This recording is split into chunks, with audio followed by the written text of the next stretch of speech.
Nouvelle édition de la rédaction, merci d'être au rendez-vous. À la une de l'actualité, l'opposition syrienne a dévoilé ce mercredi à Londres un plan de transition politique. Le document prévoit une phase de négociation avec le régime actuel, assortie d'une trêve et devant aboutir au départ du président Bachar el-Assad et à de nouvelles élections. Ce plan en 3 étapes a été présenté par le Haut Comité des négociations avant des pourparlers organisés dans la journée à Londres, toujours en présence des chefs de la diplomatie du Royaume-Uni, de la Turquie, de l'Arabie Saoudite, du Qatar, de l'Italie, de l'Union européenne et de la France. Le secrétaire d'État américain John Kerry, lui, doit donc intervenir par visioconférence. Sur le terrain, en Syrie, c'est toujours le chaos à Alep notamment. Plusieurs dizaines de personnes, dont des enfants, ont été intoxiquées ces dernières heures après le largage de barils d'explosifs par l'aviation syrienne. Des militants rebelles accusent le pouvoir d'une attaque au chlore. Christophe Dansette. Comme tous les jours, ces secouristes des forces rebelles sont appelés après un bombardement. Des hélicoptères viennent de larguer des barils d'explosifs. Un immeuble est détruit sans faire de mort. Mais la plupart des blessés emmenés à l'hôpital présentent des difficultés de respiration. Pour les secouristes qui ont eux-mêmes mis cette vidéo en ligne, il n'y a pas de doute, l'armée du régime a utilisé du chlore. La rumeur se répand dans le quartier et les habitants sont aspergés d'eau pour nettoyer toute trace du gaz. L'Observatoire syrien des droits de l'homme reste plus prudent sur la nature du gaz largué. Damas a toujours nié utiliser du chlore dans ses bombardements, mais selon l'ONU, de telles attaques ont déjà eu lieu. Nous avons reçu des informations fiables selon lesquelles du chlore a été utilisé dans le quartier Sheikh Maksoud d'Alep, particulièrement autour du 5 avril. Nous enquêtons également sur d'autres potentielles utilisations d'armes chimiques, et notamment un incident au mois d'août. Dans Alep, coupé en deux depuis 4 ans, les combats entre les forces du régime et les rebelles continuent. Plusieurs civils ont été tués mardi dans un quartier tenu par les forces gouvernementales. Pourtant, l'espoir d'une trêve renaît. Russes et Américains négocient depuis plusieurs semaines un cessez-le-feu d'au moins 2 jours. Selon l'Arabie Saoudite, acteur régional de premier plan, un accord serait proche. La possibilité existe de parvenir à un accord au cours des prochaines 24 heures environ, qui permettra de se rendre compte si Bachar al-Assad et ses alliés sont véritablement prêts à le respecter. La Turquie, également impliquée dans les négociations, espère que la trêve pourra avoir lieu au moment de la fête de l'Aïd el-Kébir la semaine prochaine. De leur côté, les États-Unis restent plus prudents et n'avancent aucune date. Dans le reste de l'actualité, l'UNICEF sonne l'alarme sur la crise des enfants déracinés. 50 millions fin 2015, dont 28 millions poussés à l'exil par des conflits et 3 millions ayant pris la route à la quête d'une vie meilleure. Un autre constat, selon l'UNICEF, le nombre d'enfants qui traversent seuls les frontières est de plus en plus élevé. L'an dernier, ils étaient plus de 100 000 à avoir demandé l'asile dans 78 pays sans être accompagnés, soit 3 fois plus qu'en 2014. Les explications d'Axel Simon. Le rapport est accablant. Pour l'UNICEF, le Fonds des Nations Unies pour l'enfance, le nombre d'enfants réfugiés dans le monde ne cesse d'augmenter. 2015 est une année record. Il y a près de 50 millions d'enfants dans le monde qui sont soit des réfugiés, des migrants ou des déplacés dans leur pays. Parmi eux, 28 millions ont fui spécifiquement la violence et les conflits. Le nombre d'enfants réfugiés dans la dernière décennie a presque doublé. Et en 2015, le nombre de mineurs non accompagnés réclamant l'asile a doublé par rapport à 2014. Il s'élève à 100 000 et concerne 78 pays. Autre chiffre alarmant, près de la moitié des enfants réfugiés placés sous protection de l'ONU sont originaires de Syrie et d'Afghanistan. La plupart ne possèdent ni protection juridique ni papier. Ils sont donc la cible d'arrestations arbitraires et d'abus de toutes sortes. À ce titre, l'ONU considère qu'ils doivent jouir d'une protection spécifique. Ils doivent avoir un accès spécifique à certains services comme l'éducation. Quand ils ont de la famille sur place, ils doivent être réunis. et on doit leur trouver des solutions appropriées comme le placement en famille d'accueil. Nous devons nous assurer qu'ils ont accès à une protection juridique et qu'ils ne sont pas mis en détention à la suite de l'obtention de leur statut de migrant. Autre préoccupation, la répartition du fardeau de l'accueil des migrants. Elle est injuste car elle repose en priorité sur les pays voisins comme le Liban ou la Turquie pour les réfugiés syriens ou des pays pauvres. Contrairement aux idées reçues, les 3 principaux pays d'accueil sont la République démocratique du Congo, le Pakistan et l'Éthiopie. Et par la mer, ce sont chaque jour des centaines de migrants qui tentent de rejoindre l'Europe. Un voyage risqué, on le sait, beaucoup périssent, certains sont sauvés, comme ces milliers de rescapés qui ont commencé à être transférés vers les côtes italiennes. Axel Simon. Ils attendent de débarquer de l'un des nombreux navires de sauvetage des gardes-côtes italiens. Quelques heures auparavant, à Palerme cette fois, une autre arrivée de nuit de la flotte italienne. Des centaines de migrants rescapés d'une même opération de sauvetage, la plupart sont d'origine subsaharienne. Lundi, les gardes-côtes italiens avaient annoncé que plus de 2700 personnes avaient été secourues et que 15 corps avaient pu être récupérés au cours des opérations de sauvetage dans le canal de Sicile. Depuis quelques mois, les traversées vers l'Italie depuis la Libye repartent à la hausse. La fermeture de la route des Balkans suite à l'accord entre l'Union européenne et la Turquie fin mars incite les passeurs et les migrants à choisir d'autres corridors comme celui de l'Italie. Depuis la fin août, environ 14 000 personnes ont été secourues sur cette route migratoire.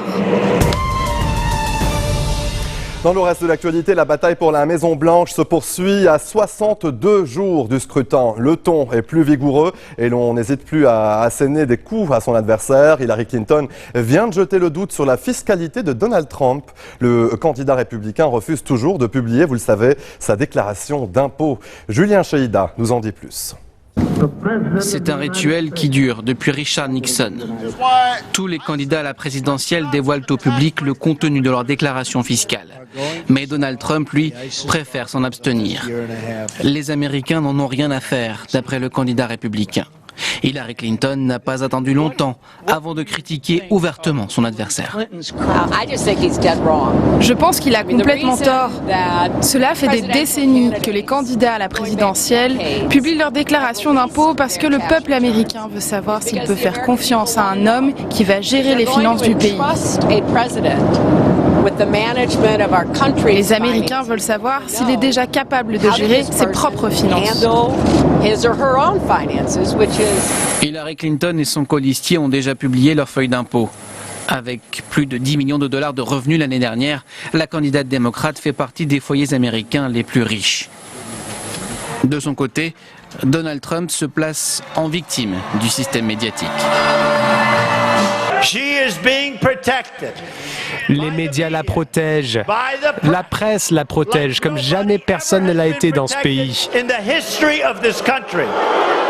Je subis une véritable campagne de harcèlement. Publication ou pas, la charge d'Hillary Clinton apparaît sans conséquence pour Donald Trump, puisque dans les sondages, les deux candidats restent au coude à coude. L'ouragan Newton qui s'est abattu mardi sur la côte nord-ouest du Mexique a fait au moins 2 morts et 3 disparus, un bilan encore provisoire. Les victimes se trouvaient à bord d'un bateau de pêche classé en catégorie 1. L'ouragan a frappé avec des vents dépassant les 135 km/h. Par chance, les dégâts restent mineurs. Florent Rodeau. Des vents violents, soufflant jusqu'à 150 km/h. L'État mexicain de Basse-Californie vient d'être frappé par Newton, une tempête tropicale devenue ouragan. Arbres arrachés, maisons et écoles en partie détruites. Le déchaînement de la nature est d'ores et déjà bien visible à Los Cabos. C'était vraiment dangereux. Il y avait des vagues d'environ 12 à 15 mètres de haut. La station balnéaire est très prisée des touristes étrangers, notamment des Américains et des Canadiens. Ils sont priés de rester à l'abri en attendant une accalmie. Seuls quelques téméraires osent braver le danger. On avait l'impression que l'ouragan allait passer, puis se calmer, mais en fait après ça il est devenu vraiment très puissant. On entendait le bruit des bateaux qui se tapaient les uns contre les autres et ce matin on en a même vu un qui s'est retourné. Le gouvernement local a déclaré l'état d'urgence et tous les vols en direction de la Basse-Californie ont été annulés. Les autorités redoutent notamment des glissements de terrain et restent sur le qui-vive en attendant que la situation s'améliore. Depuis lundi, elles ont ouvert plus de 3000 refuges pour accueillir celles et ceux qui ont dû fuir leur domicile. Restez des nôtres au retour de la pause. Nouveau report du scrutin présidentiel au Liban. L'éclairage de notre invité en plateau, Georges Salouane, spécialiste de la politique libanaise. A tout de suite.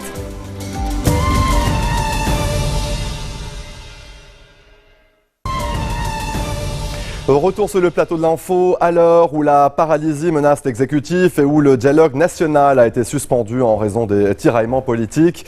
Les députés libanais ont une nouvelle fois et sans surprise échoué à mettre un terme à la crise présidentielle. Monsieur Salouane, bonsoir. Merci d'être avec nous. Bonsoir, M. Berberi. Alors, ce matin, le député Georges Adouane des forces libanaises a déclaré, et je cite, « Le Liban est un tournant, soit nous allons vers plus de tensions, soit nous œuvrons à préserver le vivre ensemble ». Partagez-vous cette position ? Écoutez, le problème c'est que depuis mai 2014, le Parlement aurait dû se constituer en assemblée électorale et en séance continue pour élire un nouveau président de la République. Plutôt que cela, nous avons, les parlementaires ont tenu à rendre la possibilité d'élire un nouveau président de la République comme un soap américain qu'on sait quand est-ce qu'il commence, mais on ne sait jamais comment il va finir. Oui, c'est réaliste de dire, comme l'a affirmé le député Adouane, que nous sommes sur un tournant. Oui, nous sommes à l'aube du centenaire de l'État du Grand Liban, que nous sommes presque à 3 ans de ce centenaire. Eh bien, nous ne savons plus quel genre de régime, si le pacte national va rester en vie, et quel genre de démocratie nous allons léguer à nos enfants. Oui, nous sommes en danger d'existence, en danger d'annihilation totale des institutions.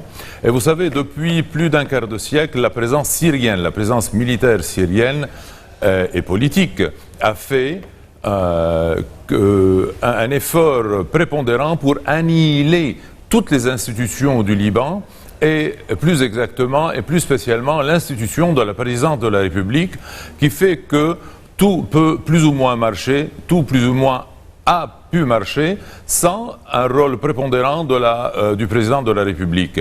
Et depuis 2005, et plus spécialement depuis 2014, nous sentons que ce vide constitutionnel, ce vide présidentiel constitue un grand problème et nous allons vers Mais vous évoquez un problème sur la scène chrétienne notamment.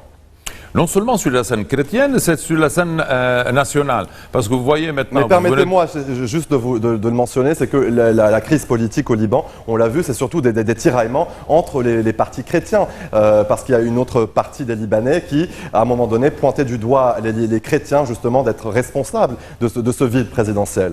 Écoutez, les chrétiens sont co-responsables de ce vide constitutionnel. Vous savez que depuis l'existence et la création de l'État du Grand Liban, nous n'avons jamais pu élire un président de la République totalement indépendamment plutôt du consensus international.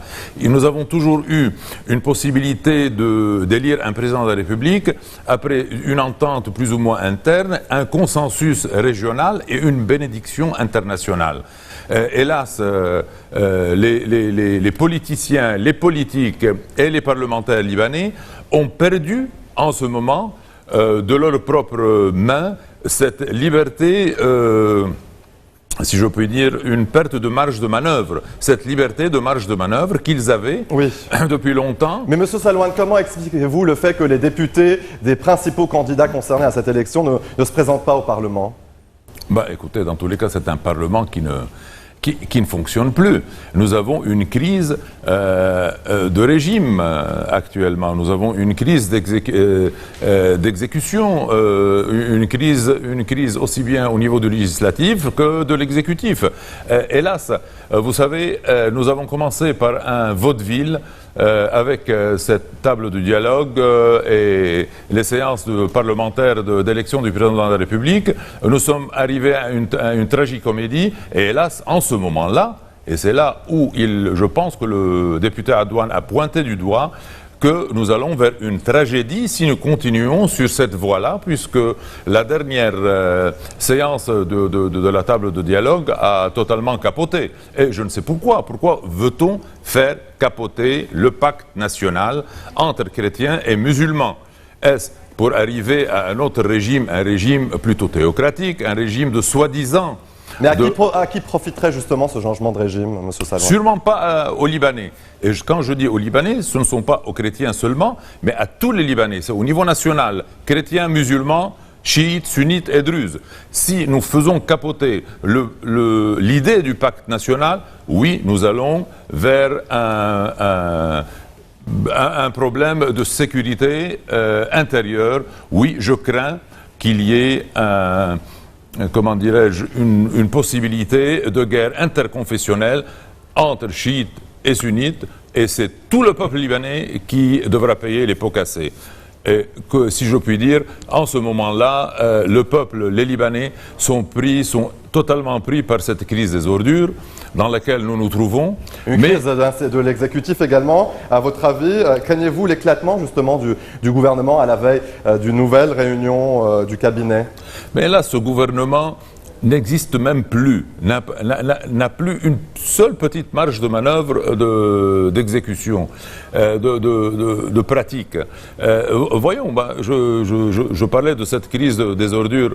Depuis un an, tout le peuple, le 29 août passé, tout le peuple, plus de 30 à 40 000 personnes ont manifesté pour trouver une solution définitive, finale, réaliste et professionnelle pour la crise des ordures. Et mettre fin à la corruption, il faut le mentionner aussi. Voilà, nous sommes arrivés un an après, nous avons le même problème du fait de cette mafiocrité qui règne sur les rênes du pays, qui elle-même paralyse, si vous voulez, le travail du gouvernement. Elle ne veut le gouvernement de travailler que pour ses propres intérêts. Alors là, le point positif, c'est que ce qui se passe actuellement à Burj Hamoud, ce sit-in fait par un parti politique, par les Kataeb eux-mêmes, oui, il faut essayer de profiter de ce sit-in, de prendre... Mais M. Salouane, les Kataeb font-ils cavalier seul justement dans ce dossier? Parce que les autres partis, notamment le Tachna qui était présent hier à la réunion au ministère de l'Intérieur, est-ce que vous pensez que les Kataeb vont justement tenir jusqu'au bout? Ben écoutez, oui. Hélas, les Kataeb font cavalier seul. Et c'est là où je disais qu'il faudrait profiter plutôt de ce sit-in d'une manière positive et non pas soutenir le côté politique seulement de cela, mais soutenir le côté de développement. C'est une occasion d'or pour la société civile, pour nous en tant que citoyens, d'aller vers l'avant pour, la décentralisation du traitement de la crise des ordures. Il nous reste 30 secondes. Et les Kataeb actuellement jouent le rôle de catalyseur de cette réaction chimique. Oui. Il faut prendre en main cette décentralisation du traitement des ordures. Il faut réveiller une fois pour toutes ces municipalités et ces ittihadat, si je puis dire, qui ne font rien que de rester et de quémander une aide à droite et à gauche pour ne rien faire. Non, c'est la responsabilité primordiale des municipalités de traiter ce problème-là. Et 3, il faut que le gouvernement central sache qu'il doit mettre la main à la pâte, mais d'une manière positive et objective pour faire arrêter cette mafiocrité qui essaie d'annihiler toutes les institutions démocratiques du pays pour un profit personnel, privé, aussi bien financier que politique pour elle seule. Et là, c'est le rôle de la société civile et la révolte de cette société civile contre ces institutions-là.